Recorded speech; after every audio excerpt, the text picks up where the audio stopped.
Megan Fox from Storytime Digital Media, and we're downtown Chicago today, and we're about to go to FOIA Fest. FOIA Fest 2016 is one of the best places for citizen sleuths to learn about how to find out what's going on in their government and use government transparency to discover what is happening in your community. Let's hear what Andy Shaw has to say from the Better Government Association about FOIA. First of all, it's a pleasure and an honor to be here among friends and colleagues and fellow travelers in the watchdog and journalism world, both professional and citizen-based. As we all know, the most famous line relating to transparency is probably then future Supreme Court Justice Louis Brandeis, who in 1913 uttered something similar to "sunlight is said to be the best disinfectant." Now, that was in the pre-TV radio tape days, so quotes have sort of been altered along the way. Not sure if that was exactly right, but for those who don't realize it, long before Brandeis, in fact, more than 200 years ago, a similar line that framed the issue that we're all interested in was uttered by Patrick Henry, one of the founding fathers. He, of course, most famous for "Give me liberty and give me death," but he also said that the freedoms of people, and I'm going to read it here because it's a little bit archaic, the liberties of people never were nor ever will be secure when the transactions of their rulers may be concealed from them. And so 228 years ago, the framing of the issue you're all here for today was laid in front of us by one of the founding fathers. As I speak, I put it pretty simply, and I do a lot of talks, and FOIA is a foreign word to a lot of people, but what I say very simply is, you can't assess what you can't see, and you can't see what's hidden from you. It's simple as that. The motto of the BGA is shine a light on government and hold public officials accountable. That is, and one of the most important, if not the most important tools in doing that is the Freedom of Information Act. It is central to everything we do at the BGA. And let me explain, because it's not dissimilar from news media, but we are a full-service watchdog organization, so we employ FOIA in ways that news organizations don't, just by virtue of the differences between us and them. We do 5 things at the BGA, and all 5 of them use FOIA to one extent or another. We investigate, litigate, educate, advocate, and communicate. I apologize for the rhyme. I spent a lot of time over the years covering Jesse Jackson. And that line normally gets a better laugh among the elder folks. I see a few of my older journalistic colleagues who appreciate that one. I know Charlie's heard that before, Chris has heard that before, and a few others. Probably Dawn and Mary. Anyway, so here's my point. We have done, I've been at the BGA 6.5 years now. I know some of you may know this, some of you may not. I spent a few years in the news business before that, actually 37 years, including 33 on television, 7 at Channel 5, 26 at Channel 7. And I did a total of 15,000 television news stories. I think that's even more than Bury did, although he may not have kept exact count. But that's an honest number, 15,000. But in the 6.5 years that I've been at the BGA, we have done more than 500 investigations, more than 500 of them, generally in partnership with news media, most of the Sun-Times, TV, radio. I would venture to guess that virtually all of those, or 90+% of those investigations, depended in some way on FOIA. Now, sourcing, of course, is critical to any journalism or investigation, but the lifeblood of investigative reporting and the lifeblood of journalism in general is documents. Documents are the paper trail that show us what people are doing that they, in many cases, don't want us to see. And so FOIA is a central part of virtually every investigation. It is also a key part of our advocacy, which is carried out by our policy unit, which is separate from our investigative team. Our policy team spends an enormous amount of time in Springfield fighting the countless attacks on FOIA that come up in every legislative session. I think it's safe to say that a large portion of government simply doesn't want to be transparent, or maybe more benignly, doesn't want to bother with FOIA. Many public officials view FOIA as a nuisance. It's time-consuming, it's costly. What they fail to realize is that compliance with FOIA is a key part of their job. They've got to view it that way. It's not an intrusion by the public and the media and the watchdogs. It is a critical part of government functioning. And Patrick Henry put it perfectly that many years ago. We are entitled to documents. We're entitled to information. That is what the Freedom of Information Act is supposed to guarantee. And yet, increasingly, FOIA is under attack, and increasingly, FOIA is fought at all levels. So, the investigative unit uses FOIA virtually every day. The policy team fights to protect FOIA and to expand FOIA, primarily in Springfield, because it's the Illinois Freedom of Information Act. We educate thousands of regular citizens in FOIA. We have watchdog training clinics and FOIA clinics, and those are expressly intended to give people the rudiments of keeping an eye on government. We tell them how the Open Meetings Act works and what they're entitled to in terms of access to meetings, but probably most important, we tell them how FOIA works, how to file a FOIA, what to do when it's rejected, what your rights are, what your appeal opportunities are. And in many cases, we actually represent citizens who are having trouble getting their FOIA compliance taken care of. We can't obviously take care of everybody who has a beef with government, but we pick select cases that are important. And of course, we communicate.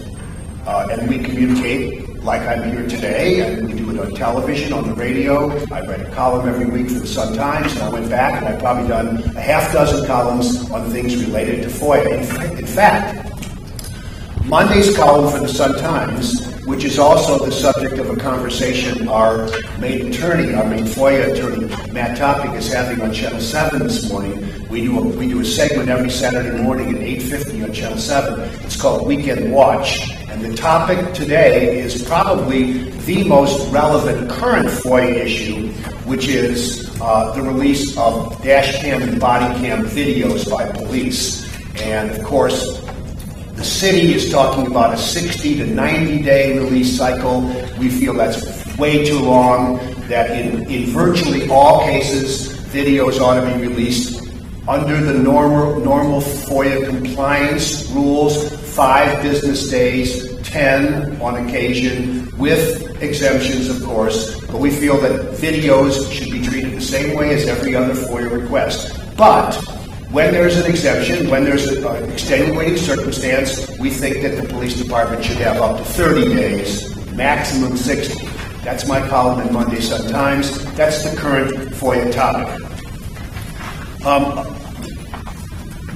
FOIA, as I pointed out, we do all these things with FOIA. The last thing is we litigate. And I have a couple statistics that are relevant because the litigation is a key part of FOIA compliance. Since 2013, we have filed 21 lawsuits to force government to turn over documents. We've sued the police department 3 times, public schools twice, CTA twice. 3 against CPD, 2 against CPS. We've sued CTA, Cook County, various school districts, the Illinois High School Association, villages of Rosemont and Harvey, Mid-Pier. We've sued the mayor's office, the governor's office, the comptroller's office, Animal Care and Control.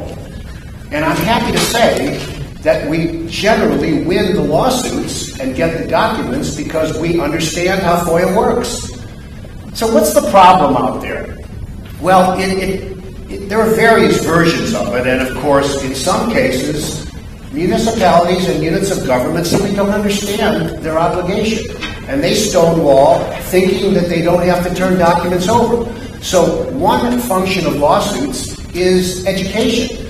We take them to court, and very often, early in a court case, this branch of government sort of sees the light, because the filing explains what the obligation is, And then maybe their lawyer looks at the FOIA statute and says, you know what, they're right here. So more often than not, these cases get settled quickly. In other cases, it's willful withholding of information. It is people who just simply feel that they're going to run out the clock on us. Now, filing lawsuits takes a lot of time. We are fortunate. We have a lawyer who files our FOIA lawsuits, and so he is paid a salary, and so whether he files one lawsuit or 100 lawsuits, the cost to us is the same. If we had to pay a law firm an hourly fee, we would have a hard time with FOIA efforts because it can get very expensive. And there's Matt Topic, our FOIA lawyer. How did ABC go, Matt? Good. Really All right. And Matt, by the way, you'll be hearing him later. I think he's on another panel. He is one of the preeminent FOIA experts in the state, and in fact, his most celebrated recent case was representing Brendan Smith in the case that ultimately resulted in the release of the Laquan shooting video. So Matt did that in his private lawyer capacity. He works for a law firm and also works for the BGA. We're thankful to have him because he's a FOIA warrior, and you really have to be because these are very time-consuming and they can be costly and they can be contentious. So back to the problem area. In some cases, there is precedent to be set. The law isn't clear. For instance, we fought long and hard to force animal care and control in the city of Chicago to release a video of a dog who was choked to death at the pound. And that was sort of uncharted territory. They claimed it was kind of gross and unseemly and it shouldn't be released and they didn't have to. And of course, video can be more complicated than documents because it's a little newer to the process. Well, we fought long and hard and ultimately got that video released and established a precedent relating to videos, as did the Laquan McDonald case, hopefully, with dash cam videos going forward. In other cases, there's another precedent that we're in the middle of fighting, and this is a lawsuit against Navy Pier. The interesting thing there is that Navy Pier, like an increasing number of quasi-government entities, Navy Pier is now a non-profit. So Navy Pier used to be part of McPier and still is sort of, but for reasons that aren't totally clear, Navy Pier changed its status from a government agency to a non-profit, as the BGA is, a 501c3. And so when we asked for documents relating to their payroll and their contracting and their operating, they said, no, we don't have to give them to you because we're not a government entity. Even though they sit on a gigantic piece of property which is known as the People's Pier. And they are subsidized to some extent by McPier, which is a government entity, because the $100 million construction on the pier is paid for with McPier bonds, which are, of course, taxpayer-backed bonds. But this is a gray area. And so Matt is deep into this case. Navy Pier is not budging. They claim they're not liable. And there has been one advisory opinion by the Illinois Attorney General suggesting that they're right. It was only advisory, and so it doesn't determine the outcome of the case. But I would say, and Matt would probably agree, that Navy Pier has as good a chance of winning this case as we do. Now, Matt shakes his head. I hope you're right. But the fact is that we did lose a case under similar circumstances against the Illinois High School Association, which is also not officially a government entity. And so even though I'm not a lawyer, and Matt can correct some of my mistakes. Well, of course, and so will the Navy Pier one be. Because at the end of the day, my argument is, well, I have two arguments that I've made here. One is you sit on a piece of public land that you get for $1 a year. You're subsidized with your construction projects by a government entity, and you're known as the People's Pier. You got to comply with FOIA. And actually, that's an area for legislative remedy, perhaps in Springfield. It may be necessary in reviewing ways to improve the current FOIA bill. It may be necessary to visit this whole area of quasi-government entities that change their classifications, in part, I would argue, to avoid transparency. You know, Navy Pier has a rich history of patronage and corruption that goes back a very long time. It was always a dumping ground for patronage workers, a cash cow for contractors, and as a result, for an organization like the BGA or any news media to want to know how they spend their money and pay their employees, I think that's a critical piece of information we're entitled to. We'll see how that goes when it plays out in court. You know, 6.5 years ago, there was an important step taken in Illinois. The FOIA bill was rewritten and strengthened considerably. Interestingly enough, the BGA was one of the parties in the center of that fight, but another person in the center of that fight at that time was Attorney General Lisa Madigan. And, you know, if I want to put on my cynical old political reporter's hat, I would say that Ms. Madigan led that FOIA fight from the public official standpoint because she was thinking about a run for governor and thought that would burnish her credentials in the quote-unquote reform community. Regardless of what her motivation was, she was a critical warrior in the fight to rewrite the FOIA bill. And what we ended up with in Illinois is arguably one of the better FOIA bills in the country. In fact, the Better Government Association has done several versions of what we call an integrity index. This is a measure of government transparency and accountability and efficiency nationwide. We look at the 50 states. And when we looked at the 50 states and their Freedom of Information Act, and I'm not talking about compliance, I'm talking about just the wording in the act itself and the expectations of the bill, Illinois was fourth in the country out of 50 states. Unusual for us because we're normally in the bottom five of virtually every category of efficiency or government performance. We have probably the most dysfunctional group of governmental entities in America. If you take CPS, City of Chicago, and State of Illinois, I think we're hard to top. I don't think there's any state that has three more dysfunctional units of government. So, FOIA was rewritten 6.5 years ago, but a lot of things have changed since then. And probably the biggest single change has been, the explosion of digital communication. And so one of the things that we have to do as a reform collaboration, this would be news media, watchdogs, etc., is to figure out how to freshen up the FOIA bill so that it properly reflects the digital world. And I'll give you one example.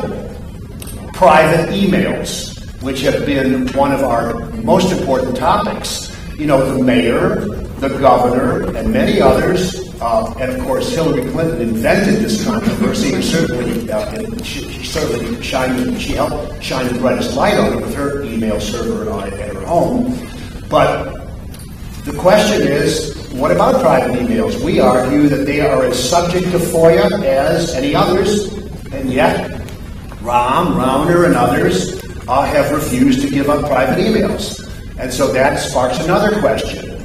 Should the state pass some sort of a law that bans you from using private emails for public business? Should all public business have to be conducted on a public computer or a public cell phone? So, these are the questions that the digital age raises that weren't comprehensively contemplated in the FOIA rewrite. And so, I think it's fair to say that we are at a critical point.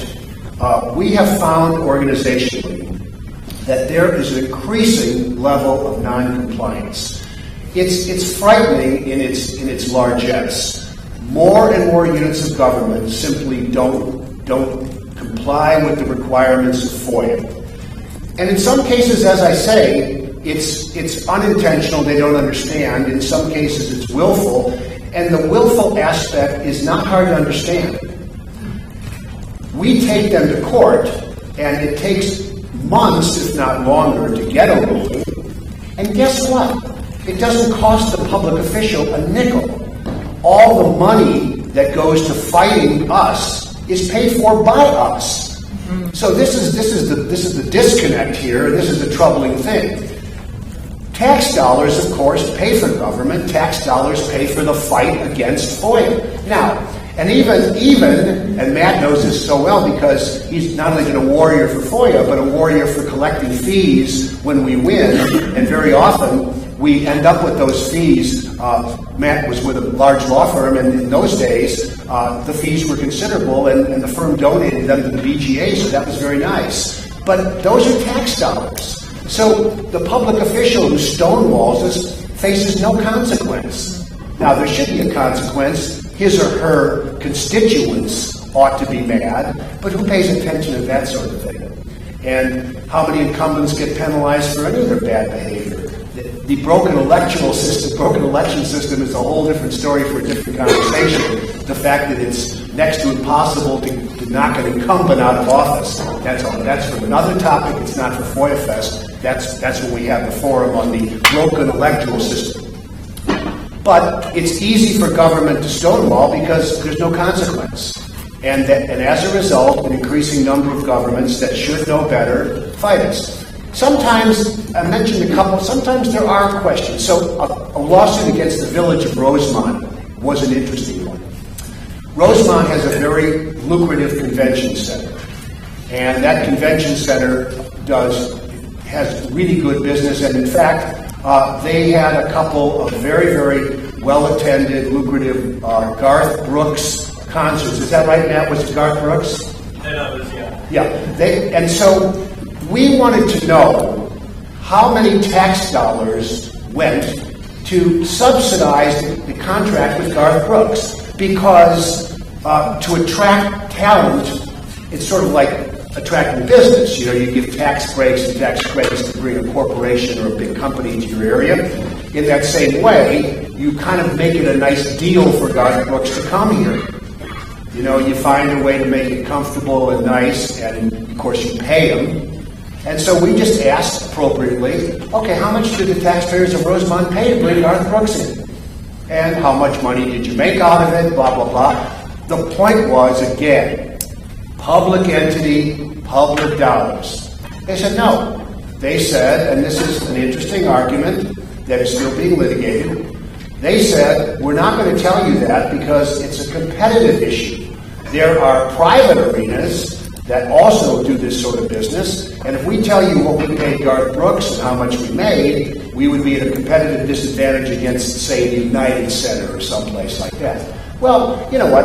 I appreciate the concern there, but I don't appreciate I don't think it should be the controlling answer. The fact is, they are a public entity. Rosemont is a taxpayer-supported village. The convention center is run with tax dollars, and as a result, it's our contention that the business they transact should be subject to FOIA in the same way. But these are the battles that come up every day, and the battles are so much harder for regular citizens. Look, we have Matt Topic and other pro bono law firms that basically fight these fights for us. These are pros, and we win most of the time, but not always, and there are always battles. The news media has the same savvy lawyers and the same knowledge of FOIA, and so they win most of their battles. Our friends at the Trib, the Sun-Times, I mean, they're involved in FOIA wars all the time, too. The fight for Rahm's email was led by the Tribune. We filed our own FOIA for some emails, but the Trib led that fight. You know, it's not just his emails, it's his public schedule, it's what you redact from those things. I mean, people really find a million reasons to try to prevent us from seeing what's really going on. And I really sympathize with the little guy. Because FOIA is not just intended for watchdogs like the BGA or news organizations. We are sophisticated FOIA warriors. But the average person who wants to keep an eye on his or her unit of government, their library board, or their school board, or the park board, you know, they need help. I mean, FOIA is not it's not rocket science, but it is cumbersome and time-consuming, and it can be expensive. The Attorney General has an office. One of the nice components of the FOIA rewrite 6.5 years ago was the creation of a unit inside Lisa Madigan's office that is supposed to help the average Joe handle FOIA cases. But there have been some great stories. I think John O'Connor of the AP, didn't you do one of those, John? I mean, John probably knows the actual numbers. All I can say is that I was astonished to read or hear that, a huge percentage of cases penned for a year or two. I mean, it takes the average Joe a year or two to get their case heard. Isn't that right, John? I don't know. 3 years. I mean, what's the point of having FOIA bill and having citizen access if it takes you 3 years to get your FOIA handled? That leads me to one of the last things I'm going to say before I let you get on with the rest of FOIA Fest. Someone sent me a terrific article yesterday. It was written by Justin Elliott in ProPublica. Justin was involved in a FOIA fight with the federal government, FEMA, and on February 10th, 492 days after he filed a FOIA request at FEMA, he got an email from someone at FEMA saying that they had a problem. They were going to revisit his FOIA and start looking again. And there's a 20-day deadline. This is day 492. They said that they were going to resume the search for the documents he asked for because the first one, quote, was not done properly. Why? I wish I had the answer, the staffer told me. There are quite a few cases this has happened to. And as he goes on to write, documents are the lifeblood of investigative journalism, but these problems aren't of interest only to reporters. The Freedom of Information Act is supposed to deliver on the idea of a government, quote, for and by the people whose documents are our documents. The ability to get information from the government is essential to holding the people in power accountable. And I'm going to just tell you one more thing I see in this article. We don't do a lot of FOIA searches of the federal government. We're just not large enough to be a watchdog of Washington. Sadly, I wish I had 100 staffers instead of 20 because Washington needs more watchdogs. But having said that, he goes on to say in this article, he points out that President Obama waxed poetic about FOIA on his first full day in office in 2009, issuing a statement calling it, quote, the most prominent expression of profound national commitment to ensuring an open government. He promised that his would be the most transparent administration in history. But Obama hasn't delivered on that, this reporter writes. In fact, FOIA has been a disaster under his watch, and he points out that a study of FOIA compliance by a congressional committee issued a report that basically said FOIA is broken. So on the one hand, I will argue that FOIA has been an extraordinary success. When people ask about FOIA and its application and its benefits, what I tell them is this. In my early days in the news business, and even in the later days of my news business, access to information was limited. The financial crisis that has befallen the state, the city, the Board of Education, and multiple municipalities, the bad behavior, the inefficiency, the corruption that we read about and talk about, that we expose and our colleagues in the journalistic world expose, those, in many cases, would never have been possible without the benefits of FOIA. Woodward and Bernstein, without, who was it? Without who? Who was the, why am I forgetting the name of the, what was the code name of the? Deep Throat. Yeah, sorry, a senior moment.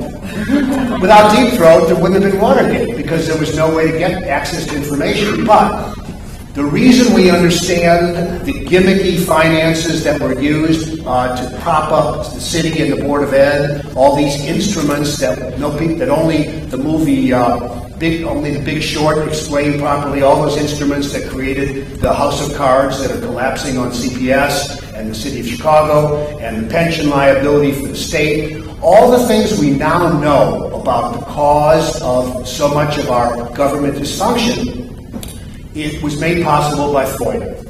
Even though there's the stonewalling is legion and epidemic and widespread and increasing, there is thankfully a preponderance of compliance. And that preponderance of compliance with the help of the Act and the courts, is what has enabled us to understand our government infinitely better than we ever did before. You know, the news media rightfully deserves some of the blame for not seeing all of the financial troubles as they were developing. But when people point that out and they say to me and others, well, where were you guys? I say, yes, we probably should have been more diligent, but we had our hands tied behind our back. We did not have the tools 15 or 20 years ago that we have today. And so FOIA has enabled us to really shine a brighter light on every level of government. And so for every lawsuit that ties us up and occupies us, there are hundreds of cases of governments that actually do their best to comply. And as they do, good things happen. We find things out and we're able to demand change. I'll leave you with one final note, and I guess I haven't used up all my allotted time, so if there is time for questions, I'll take them. If not, don't worry about it. FOIA needs a rewrite or a tweak. It needs to be protected vigilantly and diligently every day in Springfield. It needs to be revisited and tweaked and updated to reflect changes in our communication patterns. Some of the digital aspects, they need to be addressed more thoroughly, and some of the ways in which the Navy peers of the world have reformulated themselves under different characterizations. All those things have to be revisited by a group of lawmakers who are committed to transparency. If that happens and we can protect FOIA and strengthen it, we will continue to be well served by watchdogs and news media. And the people in this room, including those at the BGA and the news media and even private citizens, we will be able to do our job of informing the masses about how their government is either acting or is either behaving or misbehaving, and that's critical. But I'll leave you with a note that's related to something I said was not the subject of FOIA Fest, but is important to say in this context. At the end of the day, even if we protect and strengthen FOIA and fight the battles in court, FOIA is not going to serve us to the extent it ought to if we don't find a way to fix the broken electoral system. Because an electoral system that protects incumbents and makes it hard for challengers to finance campaigns, to get on the ballot and stay on the ballot, a system that doesn't let us register quickly enough or vote easily enough, or compete in the world of dark money, a system like that is the reason why 96% of congressmen are elected every 2 years. And of course, I should have mentioned perhaps two of the most important pieces there: gerrymandered political maps and a lack of term limits. But my point is that we need election reform to go along with FOIA reform and protection to really enforce the changes we're talking about. We have a primary election on Tuesday, and I suspect the turnout is going to be considerably higher than it was 2 years ago because it's such an interesting election year. I would say it's a quirky, crazy election year. In some ways, that's troubling and threatening to people, depending on the candidates you're looking at. In other ways, it's thrilling to a watchdog organization because the key to ultimately getting the better government we deserve is the citizenry. You know, we can't fight this battle by ourselves, and the news media can't fight it by itself. At the end of the day, all of the things we disclose with the help of FOIA, all the things our friends in the media disclose, and all the things regular people find out, won't make any difference if people don't pay attention to that information and then do something with it. And the biggest challenge to our fragile democracy right now is a disengaged citizenry. We have a crisis of civic disengagement in this country. 2 years ago, in the Illinois primary, the turnout was 18%. 18% of the registered voters. Now, that's still a small portion of the adult population. I'm sorry, it's not a small portion. But you know, we have almost 2 million people in the state of Illinois who aren't registered to vote. Nationwide, that figure is 50 million. 50 million voting age Americans haven't even bothered to register. So when you look back at the blood that's been shed and the tears that have been shed to give people the right to vote and participate in their democracy, and then you see this epidemic of non-participation, I mean, it's sad. It's even worse in suburban elections, school board elections. You know, the biggest piece of your property tax bill, as everybody knows, is schools. And yet, when you look at the suburban municipal elections for school boards and other boards, sometimes that's 8, 10, 12%. And that's 1 out of 10 registered voters bothering to weigh in on the single biggest expenditure on their tax bill. When you see that, you realize you have a crisis of civic disengagement. The Better Government Association is one of Chicago's treasures. These guys work so hard, and Andy Shaw has been instrumental in Chicago in bringing to light government corruption and holding accountable government agencies. So we are so pleased to have heard from Andy Shaw today at FOIA Fest 2016. I'm Megan Fox, reporting from Chicago.